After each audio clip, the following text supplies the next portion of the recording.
हूँ कि सभी मतदाताओं से मैं इतना ही आग्रह करता हूँ कि राष्ट्र हित में हम सभी अपने मत का प्रयोग करें, क्योंकि आपके वोट से देश का सर्वांगीण विकास हो सकता है, भारत सशक्त हो सकता है। पिछले 10 वर्षों में जो जनता जनार्दन का आशीर्वाद रहा है, जो जन जन की भावनाएं दिख रही है, तो निश्चित रूप से इस बार भी फिर एक बार मोदी सरकार वही कल्पना लग रही है। और मैं सरकार का उत्साह सुबह से हर पोलिंग बूथ पर दिख रहा है, वो मैं सोचता हूँ कि लगभग 70% से ऊपर मतदान होगा। भाई साहब, ये चुनाव के जो प्रमुख मुद्दे हैं वो मोदी जी की गारंटी पे चुनाव लड़ रहे हैं, लेकिन जो विपक्षी दल है वो लगातार एक ही बात कह रहा है कि ना तो हैट्रिक राजस्थान में होगी और ना 400 पार हो पाएगा। आपको लगता है जो इंडी गठबंधन बना है वो ऐसा कुछ कमाल भी कर सकता है? मुझे लगता है कोई भी राजनीतिक दल अपने जीतने की बजाय कि उनको इतने प्रचंड बहुमत से थोड़ा सा कम मिलेगा उसी में खुश है।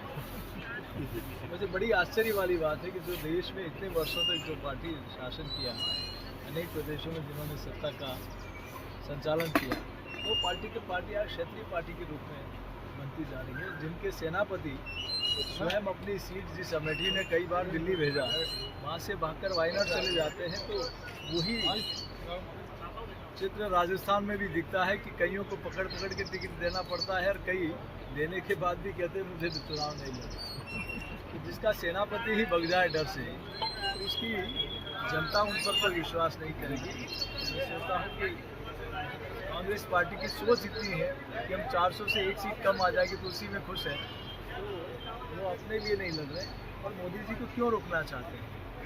क्या धारा 370 हटना गलत था? क्या प्रभु श्री राम मंदिर बनना गलत था? कि किसी गरीब का मकान बनना, शौचालय बनना, गैस का कनेक्शन होना गलत था? जनधन का खाता होना गलत था? हर घर में पीने का शुद्ध पानी पहुँचे ये गलत था? किसान को किसान सम्मान निधि मिले गलत था? लेकिन कोई जवाब नहीं है। आज भारत की अर्थव्यवस्था दुनिया की टॉप 5 में पहुंच गई और आने वाले दिन में टॉप 3 में पहुंचेगी। कोई तो बताए कि क्या गलती है? उनके पास कहने को कुछ नहीं है, लेकिन सिर्फ मोदी जी को रोकना है।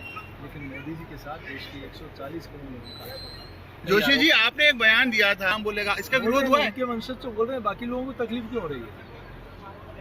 उनके वंशज के लोग बोल रहे हैं, रामराज की कल्पना हम लोग कर रहे हैं, इसमें कांग्रेस के लोगों को तकलीफ किस बात की है? जब वो प्रधानमंत्री की कुर्सी के लिए भारत माता के टुकड़े करा दे वो ठीक है, धर्म के आधार पर करा दे वो। ये अल्पसंख्यक और बहुसंख्यक कौन लेके आया देश में? इसने कहा कि माइनॉरिटी का पहला देश के संसाधनों पर है। लेकिन मोदी जी ने 140 करोड़ लोगों को अपने देश का परिवार का सदस्य मानकर उनकी सेवा करने का। कांग्रेस ने हमेशा से जातिवाद, क्षेत्रवाद, पंथवाद यही काम किया है। लेकिन अब देश की जनता इनका चरित्र और चाल समझ गई है। अब इनके कहने में, इनके बहकाव में नहीं आता।